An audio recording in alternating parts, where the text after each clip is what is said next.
लक्ष्मी वल्लभा दीननाथा पद्मनाभा सुख बसे तुझे पाये मत ठेवी पैठणी माझी अल्प ही वासना तो उदारांचा सुख बसे तुझे पाये मत ठेवी पैठणी तुका म्हणे भोगे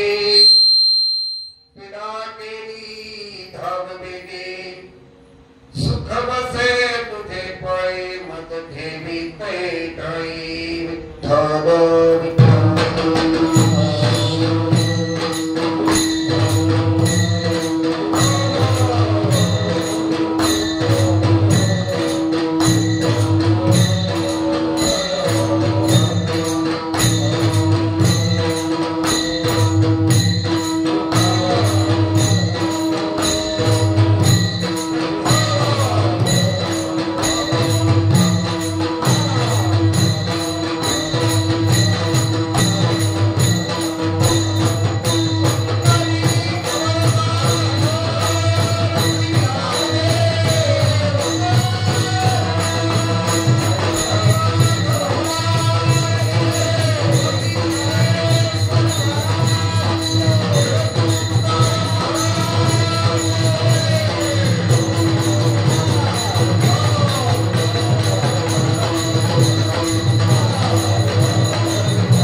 त्यांच्या कृपादाने कथेचा विस्तार बाबाजी सद्गुरुदास समचरण सरोजम साम्राज्यम जगन्नाथपणे मंगलम मंगलम कर्णकलसे माला कंधरम कंजनेत्रम सदा धवलः संविद्धं चिन्तयामि अलङ्कापुरीरम्यसिंहासनस्थं पुरां भूततेजस्प्रतिप्रविशि विधेन्द्रादिदेवे सदा स्तूयमानं समाधिस्तमूर्तिं भजे ज्ञानदेवं जयं जय केलियासनं सकादिते जातिकर्णते चमनं श्रीचरणं जय ते नमस्कार मस्तके पयसि या इन श्री सहात दयामुझे बंदवते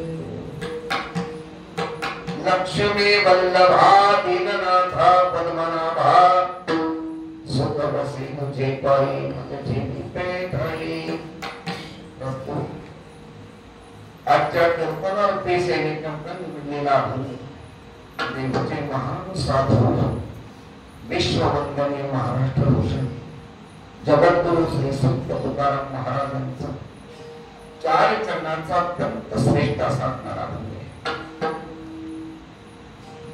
या अभंगातून तुकाराम महाराजांनी तसं पाहिलं तर थोडीशी मागणीही मागितलेली आहे आणि आपल्या मनातील इच्छित कार्य पूर्ण होण्याकरता तुकोबाराने अत्यंत चतुरपणाने अत्यंत हुशारीने भगवंतानं त्यांचं काम ताबडतोब केलं पाहिजे या उद्देशाने तुकाराम महाराजांनी अभंगाच्या पहिल्या चरणात भगवंताची स्तुती केली आणि ती स्तुती करत असताना देवाच्या अनंत नावापैकी अत्यंत 3 महत्वाच्या नामाचा उल्लेख केलेला आहे. त्यातील पहिलं नाव आहे लक्ष्मी वल्लभा, नंबर 2 देवनाथा, नंबर 3 है पद्मनाभा. लक्ष्मी वल्लभा, दीननाथा आणि पद्मनाभा या 3 नावांनी भगवंताची स्तुती केली. आता ही 3च नावं का घेतली, त्या 3 नावाचा काय अर्थ दडलेला आहे त्याचं चिंतन आपल्याला पुढच्या अभंगाच्या चिंतनामध्ये करायचे. या 3 नावाने देवाची स्तुती केली आणि या स्तुती केल्यानंतर तुकोबाराने सांगितलं भगवान तुमच्या चरणाजवळ सुख कायमचं विनष्ट आहे. तुमच्या चरणाजवळ खरं सुख आहे आणि त्या सुखाची प्राप्ती होण्याकरता मला कायम त्या चरणाजवळ ठेवा. मध्ये ठेवी ते काही तुकोबाराने भगवंताला म्हटलं देवा माझ्या मनातली ही वासना, माझ्या मनातली ही इच्छा, माझ्या मनातली ही मागणी अतिशय अल्प आहे. अल्प म्हणजे लहान आहे, कमी. तुम्हाला ती पूर्ण करणं अवघड नाहीये. कारण का तुम्ही सामान्य नाही. आजपर्यंत जगतामध्ये जेवढे उदार लोक झाली त्या सगळ्या उदार औदार्य संपन्न व्यक्तींचे तुम्ही राजे आहात. राजे तो उदारांचा राणा. माझी अल्प ही वासना तो उदारांचा राणा. भगवान मला या प्रारब्ध भोगानं फार त्रास दिलेला आहे, पीडा केलेली आहे. भगवान माझ्यासाठी धावत या आणि माझ्या प्रारब्ध भोगातून मला सही सलामत बाहेर काढा आणि मला सुखी करा. तुकामने भोगे पीडा केली धाव देते सुख बसे तुझे पायी मग घेणे ते ठाई. अभंगाचा सरळ धावता असणारा भावार्थ माझ्या संक्षिप्त भाषेत तुमच्या समोर विशद करण्याचा मी प्रयत्न केलेला आहे.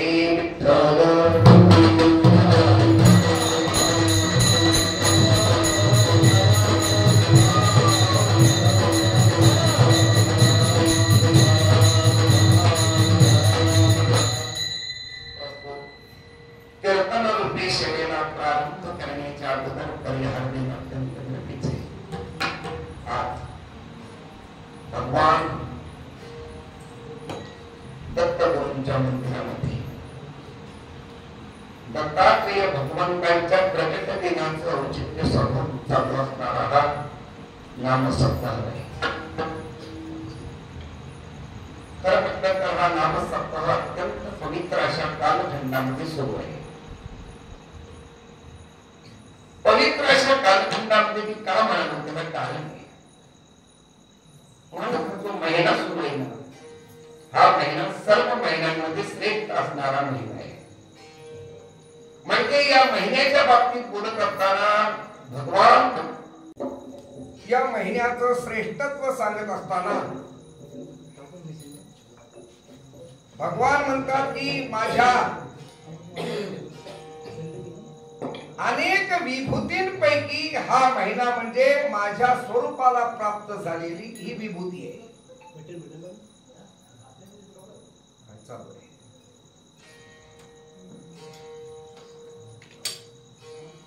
कारण विभूती योगामध्ये वर्णन करताना भगवंताच्या मुखातलं वाक्य आहे, मासानाम मार्गशीर्षम ऋतूनाम कुसुमाकरा. सर्व महिन्यामध्ये मार्गशीर्ष महिना हे माझं काय आहे, रूप आहे, रूप माझं स्वरूप आहे. आणि म्हणून भगवत स्वरूपाला प्राप्त झालेली अशा या मार्गशीर्ष महिन्यामध्ये आपला हा सप्ताह सुरू आहे. त्याचप्रमाणे पुन्हा मार्गशीर्ष महिन्याच्या पहिल्या पंधरवड्यामध्ये म्हणजे शुद्ध पंधरवड्यामध्ये सप्ताह सुरू आहे. आणि या शुद्ध पंधरवड्याचं थोडस चिंतन सांगायचं म्हटलं तर हा पंधरवडा खूप चांगला आहे. कारण प्रतिपदेपासून पौर्णिमेपर्यंत चंद्राचा प्रकाश उत्तरोत्तर महाराज एक वाढत जाणारा असा आहे. पण हा पंधरवडा प्रकाशाचा पंधरवडा आहे. आणि या पंधरवड्यामध्ये दोन पवित्र पर्व काळ येतात. त्या दोन पवित्र कालांचे नामोच्चारण करायचं झालं तर नंबर 1 एकादशी पर्व काळ आजचा. आणि ही एकादशी सामान्य एकादशी नाही, तर या एकादशीला भगवद्गीतेचा जन्म झाला म्हणून आजचा दिवस आहे ना, तो गीता जयंतीचा दिवस आहे. गीता जयंती श्रीमद भगवद्गीतेची निर्मिती जन्म झाला या दिवशी. आणि दुसरा पर्व काळ म्हणजे मार्गशीर्ष शुद्ध पौर्णिमा हा भगवान दत्तात्रेयांचा काय प्रगट दिन आहे. म्हणून आपल्या वर्षाला 12 महिन्याच्या 12 पौर्णिमा आहेत. त्या प्रत्येक पौर्णिमेला एक वेगळं वेगळं महाराज महत्व आहे. फक्त केवळ पौर्णिमा सांगायची झाली असती ना तर ते सगळं सांगितलं असते. पण म्हणजे चैत्र वैशाख ज्येष्ठ आषाढ श्रावण भाद्रपद अश्विन कार्तिक आणि हा मार्गशीर्ष प्रत्येक पौर्णिमेला एक वेगळं वेगळं काय महत्व आहे. त्यापैकी मार्गशीर्षामध्ये येणारी जी पौर्णिमा आहे त्या पौर्णिमेला भगवान दत्तात्रेयांचा प्रकट दिन आहे एक आहे. आणि त्या दत्तात्रेयांच्या प्रकट दिनाच्या निमित्तानं जयंतीच्या निमित्तानं एक सप्ताह सुरू आहे. म्हणून तुमच्या सप्ताहामध्ये 2 जयंत्या मिळतात. एक गीता जयंती आणि दुसरे दत्त जयंती महाराज एक आहे. कारण भगवद्गीतेच्या बाबतीत थोडस बोलायचं झालं तर महाराज एक आहे. खरं कीर्तन भगवद्गीतेवरच करायला पाहिजे. काही कारणानं नाही मी आपण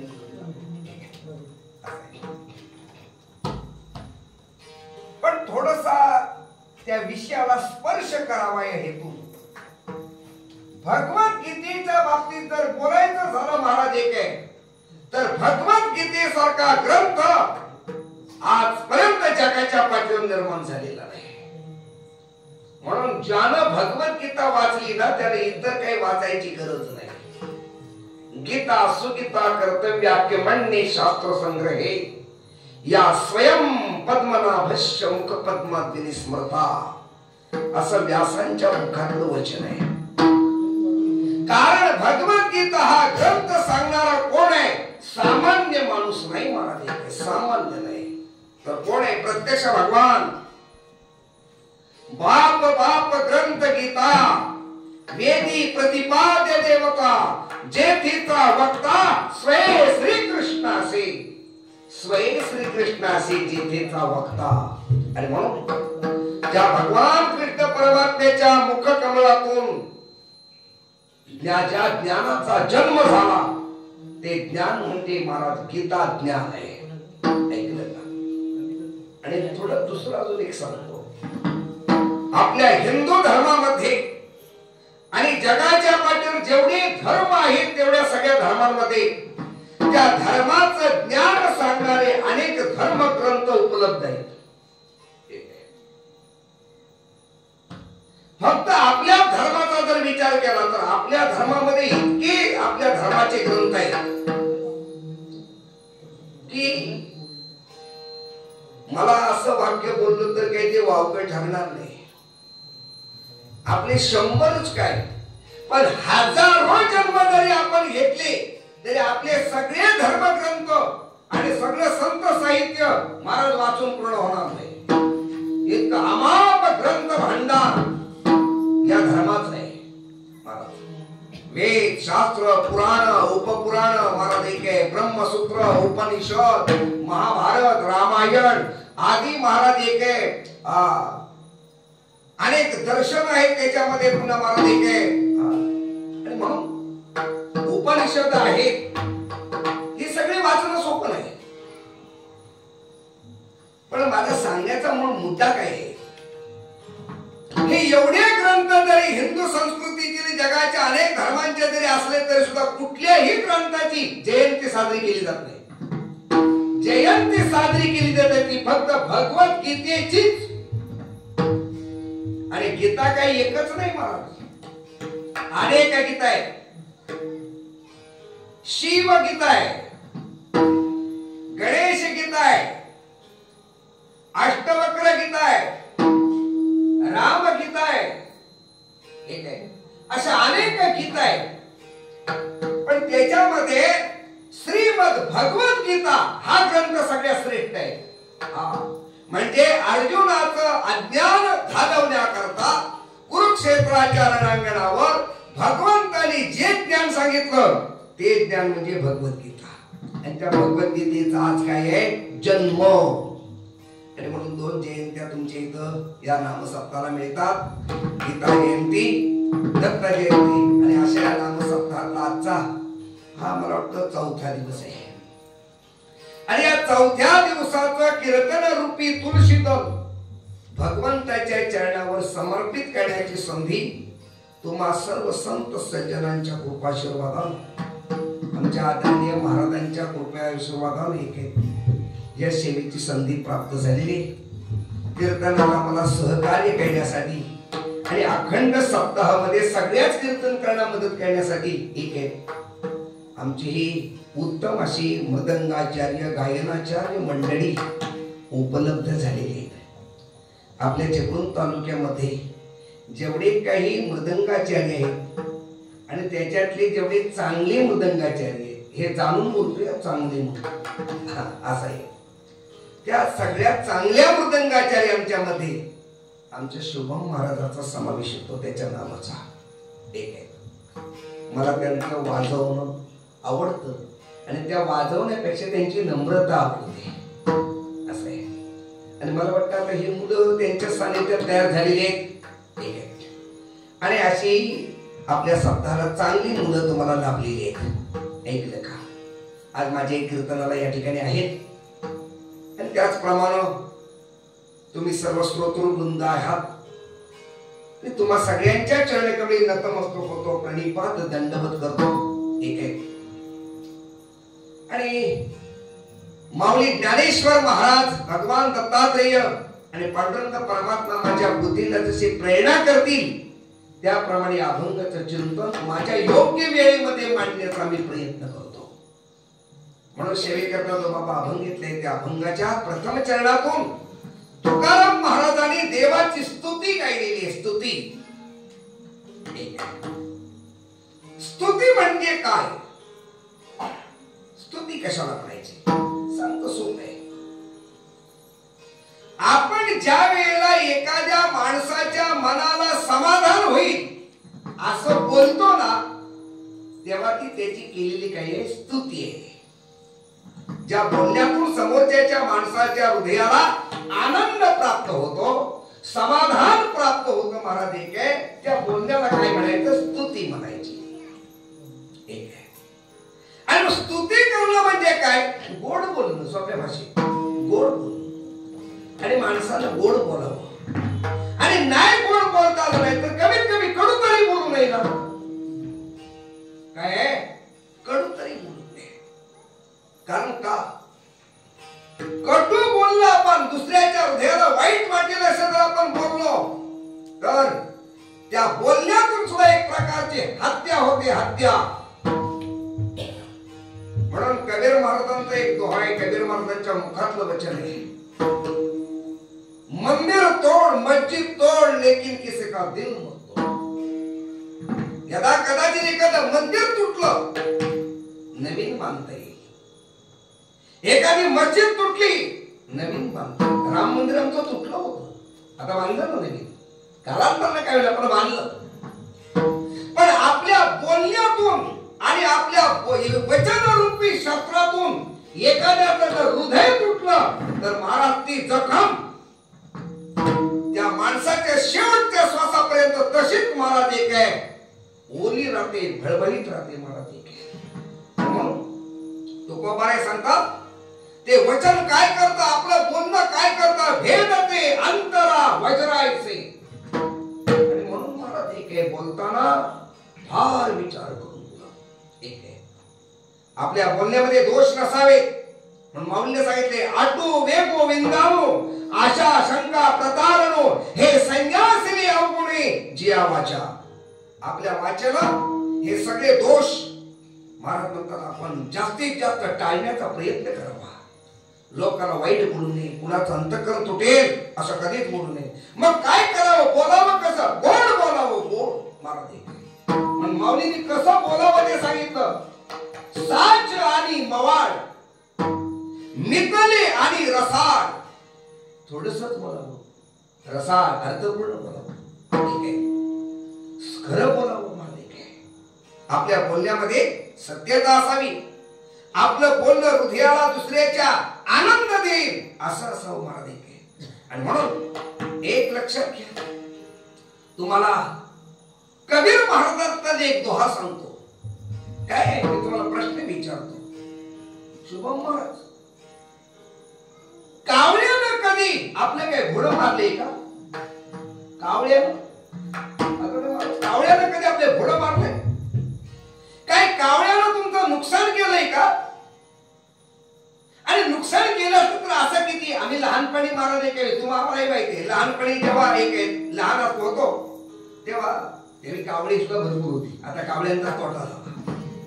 तुमच्या काही केलं कोणाला माहिती, कारण आता महाराज एक 10 मिनिटालाच कावळा भेटत नाही. आज ते 10 वर्ष बघतोय तो दरबाराच कावळा तयार करायला लागतोय. काय शौकांती काही काही कळत नाही. पण आम्ही लहान होतो ना शुभम महाराज, आणि अशी अशी छोटीशी ताईसाठी ठीक आहे, हातावरती भाकरी उंबाडलेल्या बाहेर घेऊन आलो की तो लगेच उडवून द्यायचा. ठीक आहे, इतक्या कावळे. माणसाला तेव्हा सकाळची जी जाग यायची ना, ते कावळ्यांच्या ओरडण्यानं जाग यायची महाराज. एक आहे किती पहाटे कावळे ओरडायचे महाराज. एक आहे पण मला काय सांगायचं, ह्या कावळ्यानं काहीतरी आपल्याकडला गुन्हा केलाय, कावळ्यानं काय आपलं घोडं मारले नाही. पण कावळा ओरडायला लागला की माणसाच्या मस्तकाची तिडीकच उठती महाराज. आणि मग लोक म्हणतात हे कोण इकडे इकडे दगड घे, हाकल त्याला पहिल्यांदा. काय ओरडतोय म्हणजे कावळा ओरडायला लागला की आपल्याला त्याचं बोलणं ऐकावं नको असं वाटतं. आपल्या डोक्यात त्याची तिडीक उठते कावळ्याच्या ओरडते. पण दुसरं सांगतो, वाटेनं जाता जाता आंब्याच्या फांदीवर कोकिळ बसलेला आहे आणि महाराज एक आहे दुपारची वेळ आहे आणि तो कोकिळ असा महाराज एक आहे सप्त सुरात गातोय. आणि तो कोकिळचा आवाज ऐकला की जाता जाता माणूस म्हणतो थांबा थांबा जरा ऐका. उद्या बघा ना आंब्याच्या झाडावर कोकिळ किती सुंदर गातोय. अरे आपली गाडी थांबून वाटेमध्ये थांबून त्या कोकिळीचा आवाज माणूस ऐकायला लागला. त्या कोकिळीने काय तुम्हाला 100 रुपयाची नोट आणून दिली का? थांबा जरा माझं गायन ऐका म्हणून. कबीर महाराज सांगतात कावळ्यानं तुमचं काय घोडं मारलं नाही आणि आणि कोकिळेनं तुम्हाला काही दिलं नाही तरी कोकिळेचा आवाज ऐकल्यानंतर तुम्हाला आनंद वाटतो आणि कावळ्याचा आवाज ऐकल्यानंतर तुम्हाला राग काय येतो? त्याचं एकच कारण आहे, कोकिळ गोड बोलतो आणि कावळा कर्कश बोलतो. मग कदर महाराजांना दोहा दिला महाराज एक, कौवा किसी का धन हरी कोयल किसी को दे, मीठे वाणी बोल के जग अपना कर ले, जग अपना कर ले. कौवा किसी का धन हरी, कबीर महाराजांनी प्रश्न विचारला, अरे कावळ्याने काय आपले कावळ्याने काय आपले पाचपणा चोरून नेले आणि कोकिळेने काय आपल्याला आणून दिले? नाही दिले ना. पण तरी पण कोकिळेचा आवाज ऐकल्यानंतर माणूस महाराज ऐकत राहतो, याला कारण कोकिळ गोड बोलतो. माणसाला काय करतो? गोड बोलावं, गोड. किती गोड बोलावं महाराज सांगतात. एक आहे तुकोबारांनी प्रमाण दिलं, मधुरा वाणी होती तुका म्हणे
अमृताची वाणी, देह देवाची कारणी. अमृताची वाणी म्हणजे अमृतासारखं काय करावं? गोड बोलावं, गोड बोलावं, गोड बोलावं. गोड बोलण्याचा परिणाम तुम्हाला सांगतो. कधी तर उद्या प्रयोग करा शोभू महाराज. असं गोंडस मूल दिसलं नाही एखादं, वर्षभराचं आहे महाराज, 6 महिन्याचं आहे, वर्षभराचं मूल आहे, गोंडस आहे. आणि गेल्यानंतर ते आईच्या कडेवर असेल तर मुद्दामच म्हणा, जाता जाता वाडीत प्रयोग करा, वा वा वा वा काय बहिणी, अहो तुमचा बाळ्याला अगदी गोपाल कृष्ण दिसतोय, काय गोंडसपणा आहे वय या मुलाच्यात. एक आहे काय त्याचे डोळे बोलकी आहेत आणि इतका मर्दे काय गोरा गोरा पान आहे मर्दे काय, आणि किती हुशार आहे हो. एक आहे किती हुशार आहे, असं गोंडस बाल आपल्या गावात शोधून मिळणार नाही. त्या मुलाची काय करा, स्तुती करा.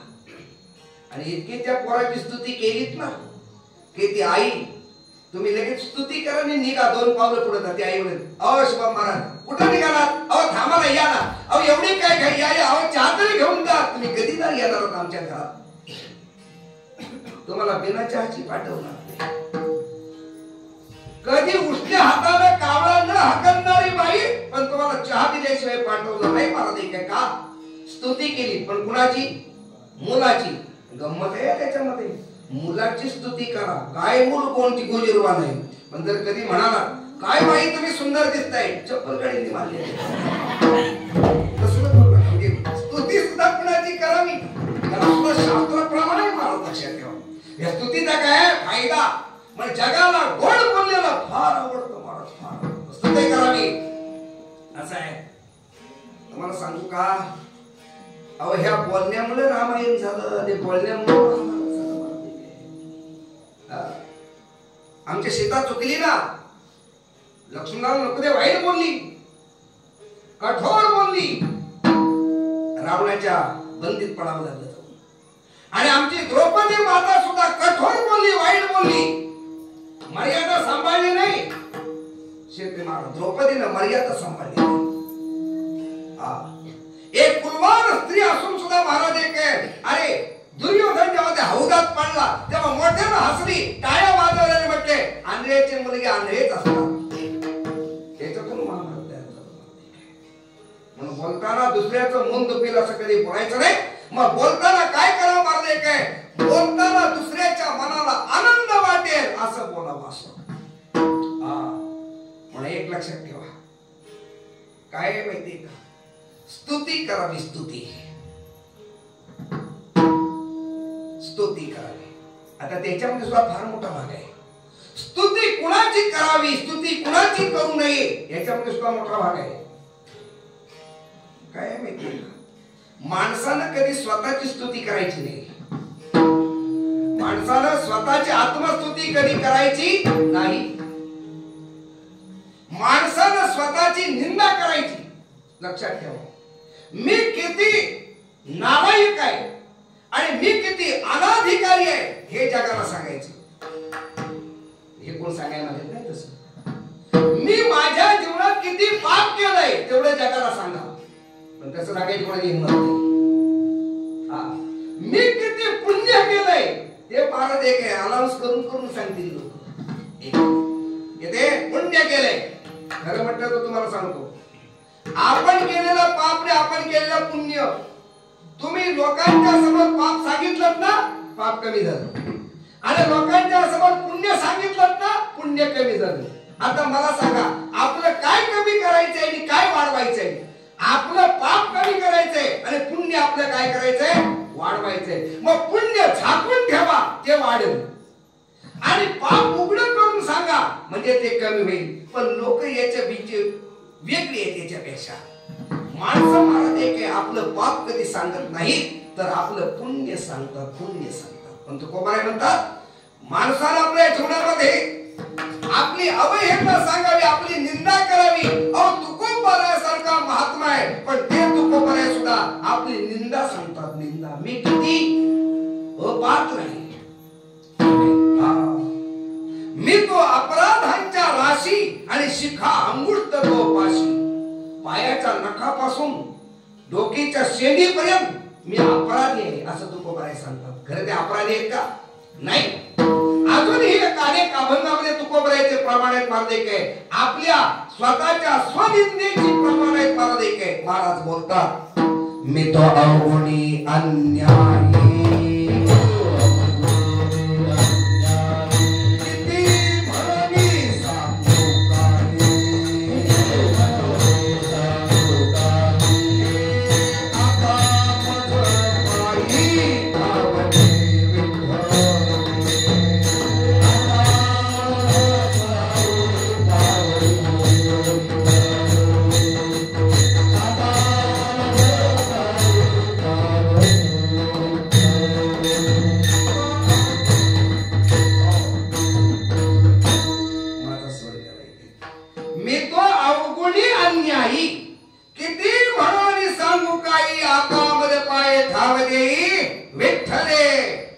हे स्वतःची निंदा तुकोबारायांनी सांगितली. नाटाच्या अभंगामध्ये सुद्धा तसं सुंदर एक प्रमाणे महाराज सांगतात, मी तो अनाथ अपराधी कर्महीन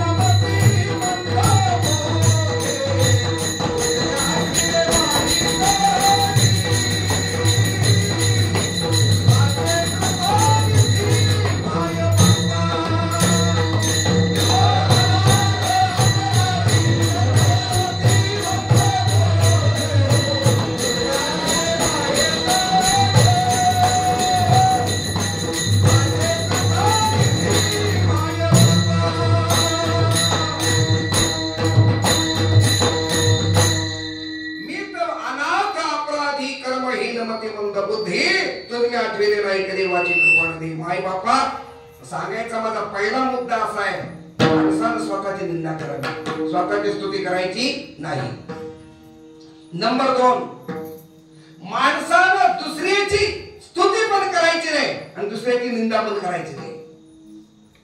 एक लक्षात ठेवा, स्तुती पण करायची नाही आणि निंदा पण करायची नाही. निंदा केली तर काय होतं, त्याचं पाप सगळं आपल्या डोक्यात येईल.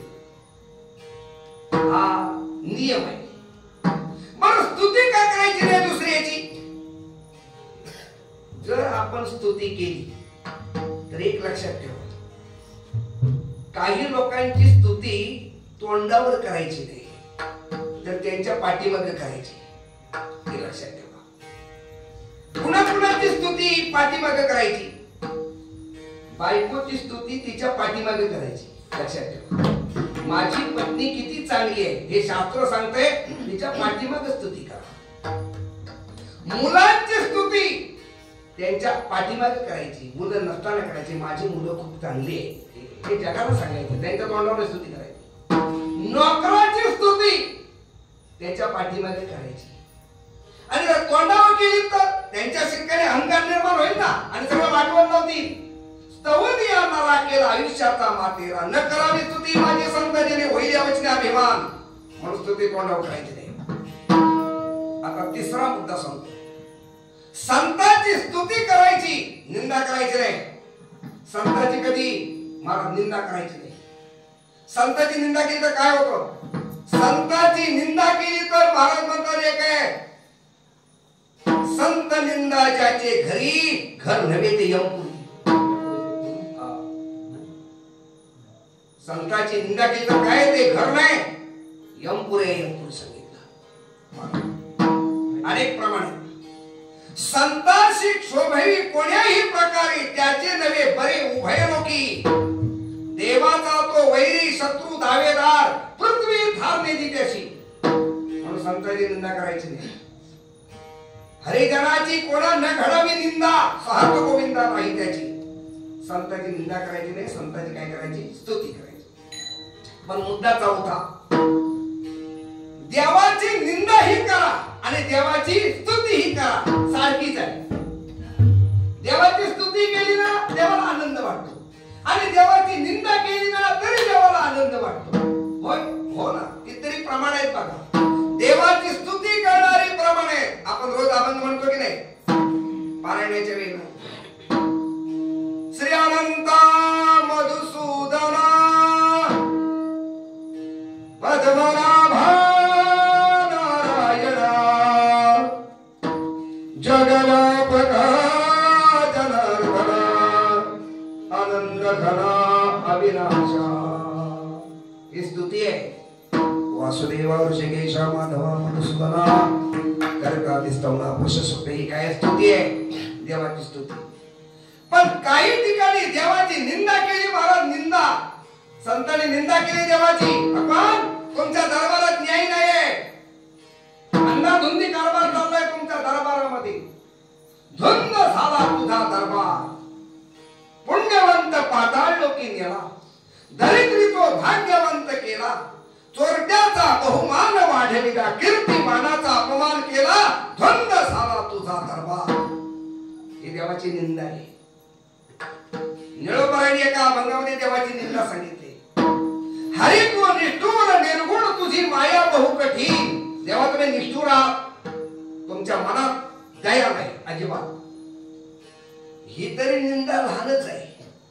पण आमच्या संत श्रेष्ठ जनाबाईनं महाराज एक देवाला अशा शिव्या दिल्या की ज्या शिव्या तुम्ही कधी कानात पण ऐकल्या नसतील, अशा शिव्या दिल्या. त्या शिव्या ही तर सांगायला मला लाज वाटते. हा, पण आता काही माझ्या मनाचं नाही म्हणून व्यंत बिंदा काय जनाबाई देवा, अरे अरे विठ्या, मूळ मायेच्या कारठ्या, तुझी रांड रणकी सामी, जन्म सावित्री चुडाल्याने तुझे गेले बडे, तुला पाहून काळ रडे, उभी राहोणी अंगणी, शिव्या देत दासी जनी. काही लोकांनी देवाची स्तुती केली, काही लोकांनी देवाची निंदा केली. पण देवाला स्तुती ऐकूनही आनंद झाला, आणि देवाला निंदा ऐकून पण काय झाला, आनंद झाला. महाराज म्हणतात, गवळणींच्या शिव्या ऐकून हसे, आणि वेदांत कविता उगाची बैसे. म्हणून देवाची स्तुती करा, निंदा करा, देवाला महाराज आनंद आहे. आज या अभंगामध्ये तुकाराम महाराजांनी देवाची काय केली, स्तुती. काय केले, स्तुती केली. आपल्या मनातलं इच्छित काम पूर्ण व्हावं असं म्हणत असेल तर महाराज एक आहे, दुसऱ्याची स्तुती करावी, स्तुती. आणि स्तुती केली ना की तो माणूस महाराज एक आहे आपल्यावर प्रसन्न होतो, प्रसन्न होतो. यासाठी तुम्हाला दृष्टांत सांगतो. भगवद्गीतेच्या 10व्या अध्यायामध्ये भगवंताने अर्जुनाला विभूती योग सांगितला. आता ज्ञानेश्वरी वाचणाऱ्या सगळ्या मंडळींना तुम्हाला माहिती आहे, 10व्या अध्यायामध्ये विभूती योग सांगितला. आणि या विश्वामध्ये अनंत रूपानं मी कसा नटलोय हे सांगितलं. आणि ते ऐकल्यानंतर अर्जुनाच्या मनामध्ये असा विचार आला की भगवंताचं अनंत रूपाने विभूषित असणार विश्वरूप, हे विराट रूप आपल्याला सुद्धा पाहायला मिळायला पाहिजे, आपल्याला विश्वरूप बघायला मिळायला पाहिजे, असं अर्जुनाच्या मनामध्ये काय झाली, इच्छा निर्माण झाली. इच्छा. पण अर्जुन हुशार आहे. अर्जुनाने विचार केला, विश्वरूप बघण्याची इच्छा माझ्या मनात आहे, पण मी देवाजवळ ही वाच्यता कशी करू? देवा मला विश्वरूप बघायचे का? तर माझ्या अगोदर जेवढे मोठे मोठे भक्त झाले त्या कुठल्याच भक्तानं देवाशी विश्वरूप बघण्याची इच्छा प्रगट केलेली नाही. मग तिथं ज्ञानोबरायांनी वावे टाकले, मी जरी सलगीचा चांगू तरी काय आईसे होणे अंतरंग, परे तेही हा प्रसंगो बिहारी पुसो, माझी आवडे तेस सेवा झाली, तरी काय होईल गरुडाची इतुरी, परे तोही हे बोली करीचना, मी काय सनकाधिका होणे जवळा, तया ह्या नागनेची चाळा, मी आवडेल काय प्रेमळा गोकुळींच्या ऐसा. अर्जुन मनात म्हणतोय, मी जर किती जवळ असतो तरी लक्ष्मी इतका जवळचा नाहीये, मी तरी किती सेवाधारी असतो तरी गरुडाची इतकी सेवा माझी नाहीये, मी किती देवाचा लाडका असतो तरी सनकाधिकांच्या एवढा लाडका नाही, माझी सेवा गोपिका ते गोकुळातल्या गोपिका इतकी नाहीये. मग माझ्या अगोदर एवढे मोठमोठे भक्त झाले, पण त्यांनी देवाला म्हटलं नाही, देवा आम्हाला विश्वरूप दाखवा म्हणून. स्वतःच्या आई बापाला नाही दाखवलं. मी कसं काय अर्जुनाला वाटलं मी कसं काय म्हणून दाखवू देवा मला विश्वरूप दाखवा म्हणून. पण अर्जुन हुशार आहे. अर्जुनाने विचार केला, देवाकडनं विश्वरूप आपण पाहायचंच. मग अर्जुनाने काय केलं माहिती, युक्ती केली. युक्ती देवाची स्तुती केली. 11व्या अध्यायाच्या सुरुवातीला अर्जुनाने देवाची स्तुती केली. काय स्तुती केली? भगवान तुमच्यासारखा दानशूर या जगाच्या पाठीवर कोण नाही, अशी स्तुती करायला सुरुवात केली. तुवा सनकाधिकाचे मी माने, साहित्य सौरसुदी जला पुतणे, जे विषाचे निस्तन पाले मारू आली. आगा रात सुयाच्या सभासदी, देखत त्रिभुवनाची मांदी, कैसा शतदा दुर्भाग्यशीली निस्तेजी दाशी. ऐंशी अपराध या शिशुपाळा, तुला आपण काय खाव दिला गोपाळा, आणि उत्तान चरणाच्या बाळा काय ध्रुवपदी चाड. तो वनाला याची लागी, जे पैसावी विद्याचे उत्संगी, तो चंद्र सूर्याधिकांपर्यंत ज्यांनी श्लाघ केला. तू ते आराधीन ऐके, होती पुंसा बोलवीत कौतुके, ते वैकुंठ तुला गणिके सुरवाड केला. ऐसा अपकार या तुझा उपकारो, अपात्री परितू उदारू, दे दान म्हणून दारवंटे करू झाला अशी पळीचा. ही स्तुती केली. ही स्तुती केल्यानंतर देव पागळला आणि देवाने विचार केला, अर्जुना अरे तुला काय बोलायचंय काय? अर्जुन हळूच आपल्या मनातली भावना सांगितली, देवा मला विश्वरूप बघायचंय. विश्वरूप? अरे मग अगोदर का बोललास नाहीस?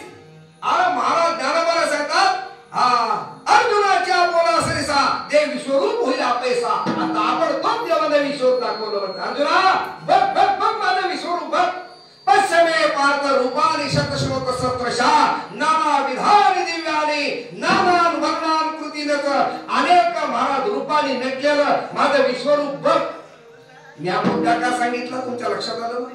एक आहे, हा मुद्दा मी सांगितला का त्याचं कारण आहे. देवानं अर्जुनाला विश्वरूप दाखवलं, पण कधी?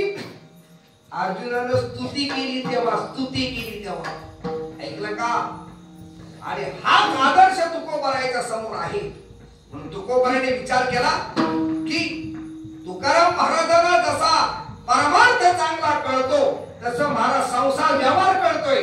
आणि व्यवहारात सूत्र आहे महाराज एक आहे, मुदलामध्ये पडे तोटा ऐसा खोटा उगी.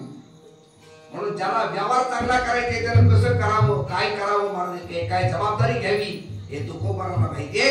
आणि म्हणून व्यवहार चातुर्य असल्या कारणानं तुकोबराने मनात विचार केला, आपल्या मनातली इच्छा पूर्ण व्हायला पाहिजे. आपल्या मनातली मागणी देवानं ताबडतोब महाराज एक पूर्ण केली पाहिजे. यासाठी काय करावं तर देवाची स्तुती करावी. आणि मग तुकोबरानं फार चतुरपणानं आणि अत्यंत महाराज एक बुद्धीनं भगवंताची स्तुती केली. आणि त्या स्तुतीसाठी देवाच्या 17 नावापैकी 3 नावाची योजना केली महाराज. आणि ती 3 नावं कोणती तर भगवान तुम्ही लक्ष्मी वल्लभ आहात, तुम्ही दीननाथ आहात आणि ते प्रत्यक्ष पद्मनाभ आहात. या 3 नावांनी देवाची स्तुती केली. अभंगाच्या पहिल्या लक्ष्मी वल्लभ